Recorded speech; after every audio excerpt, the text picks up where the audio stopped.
Do you think you have a brown thumb? Do you call yourself a plant killer? I've heard some people say they can't keep a cactus alive. If you think that's you, my goal in this video is to tell you the 3 things that will turn your brown thumb into a green thumb. So follow these 3 steps and you will have a green thumb. Hey, Nadia here. This video is for all of my brown thumb or plant killing friends out there. There are 3 steps, 3 things that every green thumb gardener or every successful gardener does. And I'm going to walk you through what they are. All right, step 1 is to baby your plants when they are young. So when you have a new plant, when you have a new seedling in your garden, you really have to kind of go overboard and really protect it when it's young. So more so than you're ever going to have to do in the rest of its life. I can leave my plants for a week, 2 weeks even, and they're going to be just fine at this stage, like now that they're more mature, more grown-up plants. But with a new plant, when it's just got into your garden, you have to baby it. I kind of liken this to like a newborn baby. So when you have a newborn baby, you are like protecting it from any possible thing that can come its way. So like any person that's sick, stay away from my baby. Feed it like around the clock. Every 3 hours you're feeding your baby.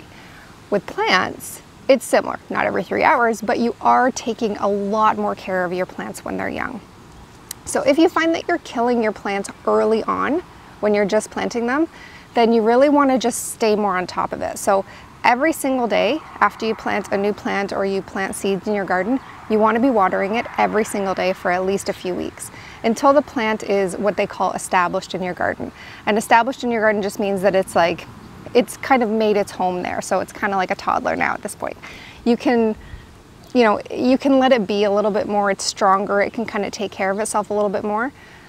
Even if you're like me and you're kind of into more like letting nature do its thing and you like the idea of permaculture and you just want to work with nature, partner with nature, in those early days you have to be on top of it. You can't just leave it and be like, okay, you're good, I'm just gonna plant you, maybe water it when you plant it, one more day, and then walk away.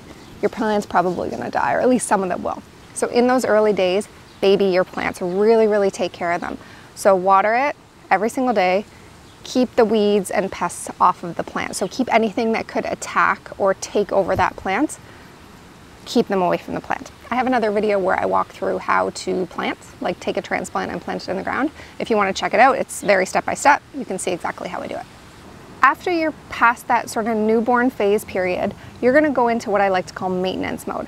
And maintenance mode is just the time in between after you plant it and you're past that like establishment period, so after the first few weeks, to the point where you're going to eat. So if it's a food that you're growing, to the point where you're going to eat the food, or if it's flowers, to the point when it's going to bloom. So all plants have this waiting period, and it can be anywhere from like a few weeks to a few months, a few years if it's a tree or something like that. But there's always going to be this gap, right? So you plant it, you're all excited, you're like, sweet, I got this new plant, I got this new garden, it's going, and then nothing, right? You're just waiting.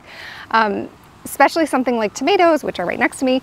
These are going to take you potentially like 2 months to get anything from it. So in that waiting period, you still have to take care of your plants, right? And this is what I like to call maintenance mode. In that time, you are still watering. So even though you're not getting any food yet, you're still watering. And if you don't know whether or not you need to water or not, there are water gauges that you can buy that you stick into the soil and it tells you if your soil is moist or not. And then you're also weeding. So weeding is for aesthetic purposes, certainly, but it's also for functional reasons as well. Like you don't want a weed to overpower your plant, especially when it's young, but honestly at any time.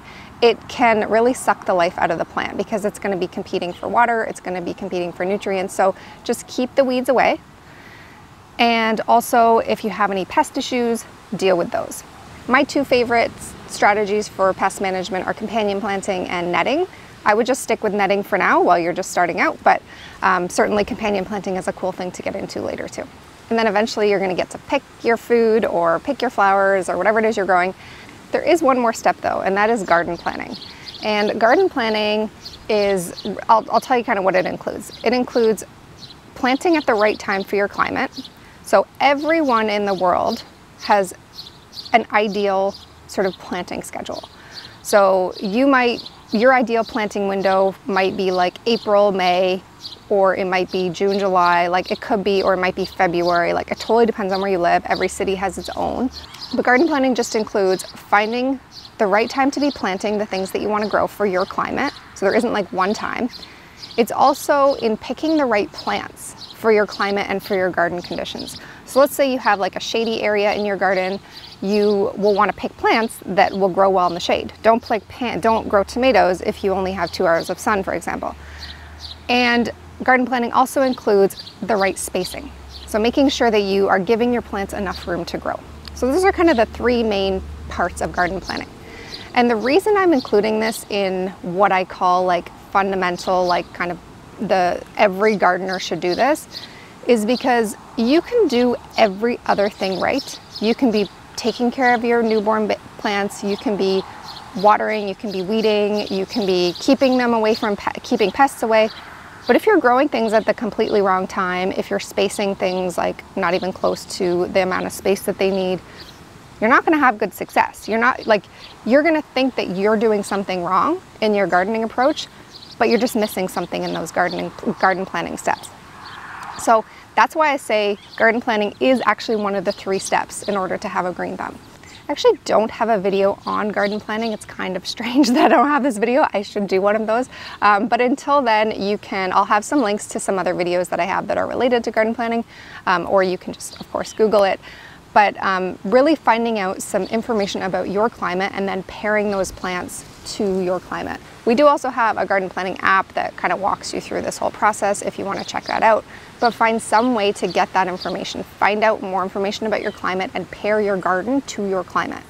If you do those 3 things, if you do those 3 steps, you will not have a brown thumb. You will not kill your plants. If you follow those steps, you will successfully grow your own food. There are a lot of other gardening techniques, garden tips out there, and they're all fine. There's nothing wrong with them, but they're not what's going to get rid of your brown thumb. You learning about different ways to compost, you learning about vertical growing, you're learning about succession planting or permaculture. Those are all cool techniques, right? They're all neat. I like them, but they're not what's going to turn your brown thumb into a green thumb. Those are all different things that you can use to up-level your garden. So if you think you have a brown thumb and you want to have a green thumb, do these 3 steps before you do anything else in your garden. Just know that you can start a garden at any time of the year. It doesn't have to be in the spring. I know that's commonly when most gardeners start their gardens because that gives you the longest gardening window, right? Like if you start early, then you can get the whole season. But if you're watching this in the summer, you could totally start a garden in the summer. There's no reason why you can't. You're just gonna have to make sure that you pick things that will grow quickly. That's all. I'm probably gonna do another video on that topic very soon, so you can check that out as well. I'll have the link down below.